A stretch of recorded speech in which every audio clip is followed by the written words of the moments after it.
Hi there, friends. Trisha Jackson here, your American Cancer Society staff partner.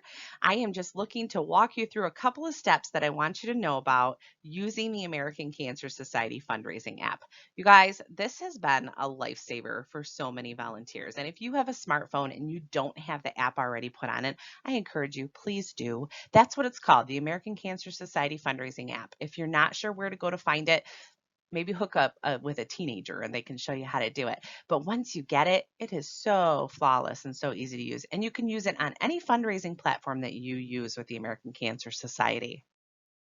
All right, so we're going to make this quick, fast, and furious. But if you need to replay this video, check it out multiple times, totally fine. But this is your app. This is what it looks like. When you open it up, you've got tabs along the bottom to help you navigate. It shows you how much you've fundraised and where you are to goal. If important event information, everything. So the tabs along the bottom that are important are going to be donations, fundraise, and my profile. We're going to work a little bit backwards and talk about my profile first in the next slide, because it's really kind of important that you update your profile and make it personal. That personal connection and personal story means a lot, especially when you're asking for people to support you financially. And then we're going to look at the fundraising part of it and all the different functionalities, because there are so many things that you can do with this app. And during this time that we're all stuck at home, we're not able to meet face to face, it's pretty important that you have that information. And then there's the donations tab, which is basically kind of a rundown of your activity. You can thank your donors through there. You can see who has donated and you see the activity real time. So going on to the next slide.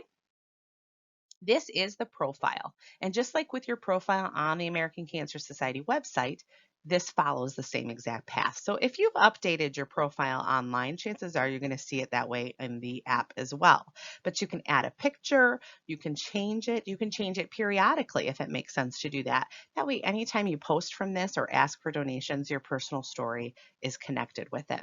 So if you have any questions, concerns, or comments at all during this, or you have an issue after the fact, don't be afraid to reach out. But start with the profile and get yourself acclimated to it. This part is the fun part. This is the fundraising part. So first and foremost, and most importantly, if you are a Facebook user, we more than encourage, we are urging you to please set up your Facebook fundraiser.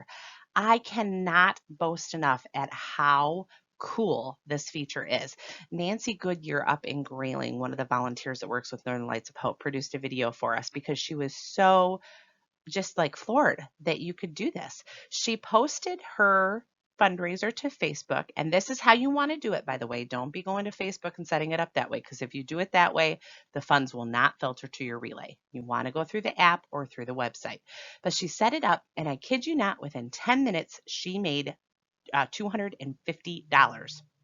And then within the night, like she did that in the evening hours, she raised a total of $300 just by posting it to the Facebook fundraising. So it's so important. Once you get in there and you hit that little circle, it's red on here where the fundraise button is. You want to click that button and it's going to open up your fundraise options. If you have a banner across the top that's blue and says reach your goal faster with Facebook, continue with Facebook, go ahead and click that. It's literally so simple. If you are signed in under your Facebook already, it's just going to automatically populate, throw your profile up to your Facebook, and there it is. And then it shows up on your page too over in the left-hand side, and it never really goes anywhere unless you end your Facebook fundraiser. So it stays there and you can continue to share it. If your blue banner says continue to see your Facebook fundraiser, then you've already done so, and congratulations. So it should be on your Facebook page. That's how you know if you've already done it. The other tools on here are a little bit different. But before we do that, I just want to kind of show you what the next step in Facebook fundraising is. So this is a Facebook fundraiser. This one you can see is Gratiot and Isabella. That's the one I chose to work with for this particular video. And it's going to update and show in real time. So when somebody makes a donation, it's going to filter back to your page all in real time. If you're not logged into Facebook already, there may be a couple of extra bonus steps in there. They're going to want to get your permission, of course, to be able to post this. So it's really literally that simple. Then you've got your share tabs, and the share tabs are cool for that one-time occurrence, right? When you want to make a specific ask, and you can use either the LinkedIn, Facebook, those are your two social medias on there. And then you've also got email and messaging. So any way you like to communicate, if you've got a broad group of people that you text with on a regular basis, and that's who you want to do that with, send them a text. Use a little bubble guy that'll send a text for you. Or if you want to use all of the people in your email list, you can do that. But again, Facebook and LinkedIn is your social media sites. If you click these instead of setting up the Facebook fundraiser, it's just going to be that one and done hit. So this is great for, say, if you're having a yard sale, or even better yet, let's say you're doing something crafty and you're selling something crafty and you want people to donate directly to your page. That's what you do. You set it up, it lets you customize it, it lets you say what the fundraiser is for, and then you can go ahead and put that ask out there. So that is some of the ways that you can ask for funds. When you do the one and done feature, like we just talked about, when you click that share, this is what that's going to look like. Again, it's just one time. It doesn't stay out there. It doesn't continue to try to rack up the donations. It's just a one-time hit.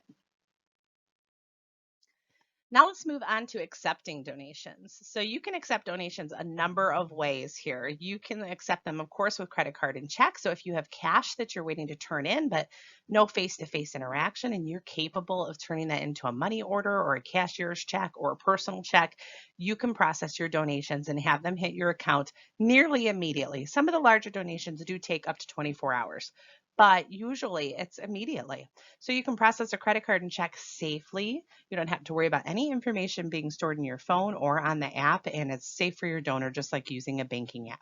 You can also request money using PayPal, Google Pay, and iPhone Pay.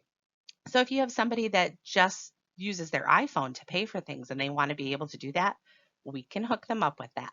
So this is great for when you're on the go and you're doing something real time and somebody says, "Oh, I don't have any cash." Maybe it's a bake sale. I don't have any cash, but they want that $20 pie, right? So you can ask them for PayPal, or you can take a check, or you can take a credit card right then and there. And with the checks, you can hand it right back. They can write void across it, and it's all set for the donation. So cool. So neat, especially during this space when we can't meet face to face. It's important to know this. So, with that being said, I've just touched on a few things that you can do with the American Cancer Society app. It's really neat. I encourage you to please set up your Facebook fundraiser. You have no idea just the impact of a $20 donation. If you get one $20 donation, but we have hundreds of people in your event who have not signed up for the fundraising app, that could be to the tune of thousands and thousands of dollars in support for your American Cancer Society. And I think we've said it enough. COVID-19's hurt a lot of people. It's hurt a lot of businesses, and it has absolutely made an impact on the nonprofit sector as well. So there are people out there that are still willing to contribute. There are people out there that want to contribute because they want to have a fight in the fight against cancer. So please download the app if you haven't already. Reach out to your staff partner if you have any questions at all. We'd be happy to walk you through it. I promise it only takes a couple seconds, much shorter than it took to watch this video. So thank you, and thanks for all that you do for the American Cancer Society. We literally could not save lives and do what we do without you. And so you're very appreciated. Have a great day.